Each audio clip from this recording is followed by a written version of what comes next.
গণেশ চতুর্থী শুধু দক্ষিণ দিকের রাজ্যগুলোতে উদযাপিত হচ্ছে তাই নয়, ধীরে ধীরে বরাক উপত্যকায়ও সিদ্ধিদাতা গণেশ পূজিতা হচ্ছেন। ব্যতিক্রম নেই উধারবন্দের বিভিন্ন প্রত্যন্ত অঞ্চলেও শালগঙ্গা সার্বজনীন গণেশ চতুর্থী মহোৎসব উদযাপন কমিটির শালগঙ্গা বিসর্জন ঘাটের পাশে থাকা দুর্গাবাড়িতে প্রথমবারের মতো শ্রী শ্রী গণেশ বাবার আরাধনার আয়োজন করেছে। আয়োজক কমিটির সভাপতি সৌরভ দাস জানান, এবছর তাদের প্রথম পুজো বাজেট সীমিত, তাই একদিনের পুজো শেষ করে ফেলেন তারা।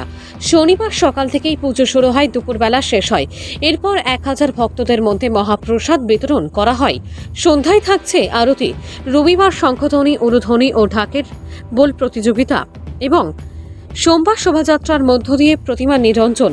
নিহার কান্তি রায়ের রিপোর্ট, আসাম প্রাইম নেটওয়ার্ক।